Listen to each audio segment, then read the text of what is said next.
કેટલી લંબચોરસ હોય? શું બધાની લંબાઈ એક સરખી હોય? માનો કોઈ વસ્તુ લંબચોરસ હોય તો શું દરેકની પહોળાઈ એક સરખી હોય છે? ચલો તમે તમારી આજુબાજુ કઈ કઈ ચોરસ કે લંબચોરસ વસ્તુ જુઓ છો? મને નામ આપો જરા. બ્લેકબોર્ડ, ચાર્ટ, શું? હા, ઘડિયાળ. પછી સ્પીકર, આપણી ચોપડી નામ સ્પીકર. એવી જ કેટલીક વસ્તુ અહીંયા આપણે મૂકેલી છે.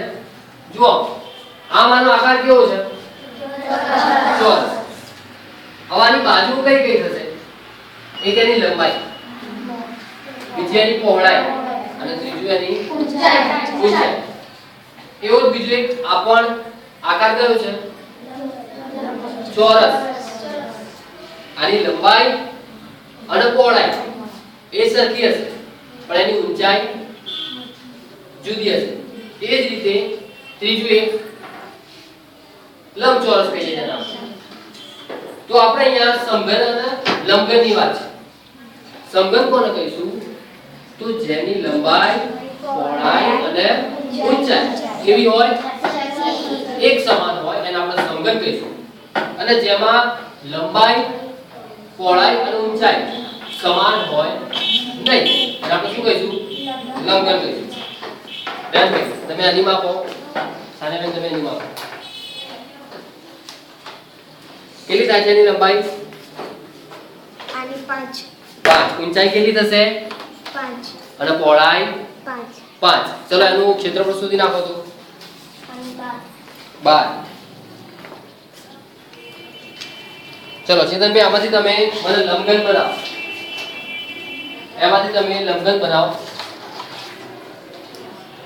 રિંકુબેન તમે સમઘન બનાવો. સમઘન એટલે જેની લંબાઈ, પહોળાઈ અને ઊંચાઈ બધું એક સરખું હોય એવું. તમારે લંબાઈ અને પહોળાઈ જુદી જુદી થતી હોય એવું.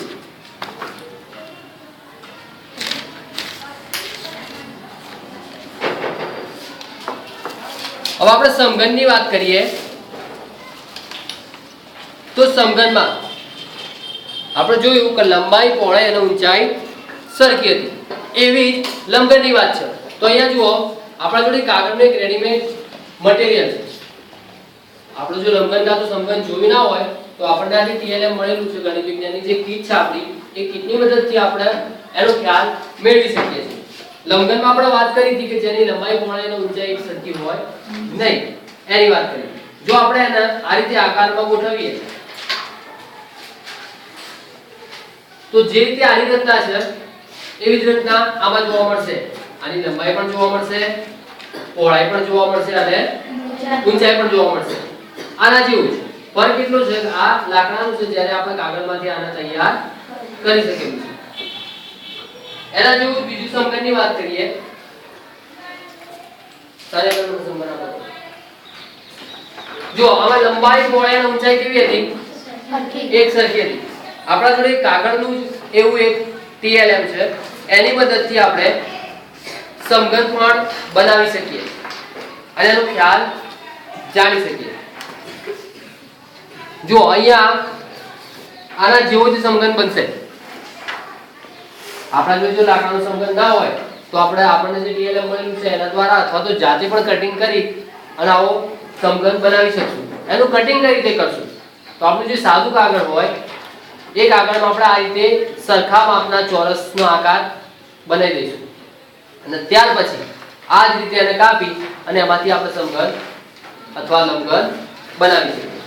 ચલો તમારી આજુબાજુ સમઘન વસ્તુ કઈ કઈ કે જેની લંબાઈ, પહોળાઈ અને ઊંચાઈ એક સરખી હોય? આપણો રૂમ. પછી સમઘનની વાત છે કે જેની લંબાઈ, પહોળાઈ અને ઊંચાઈ બધું સરખું હોવું જોઈએ. નાની લોખંડની પેટી.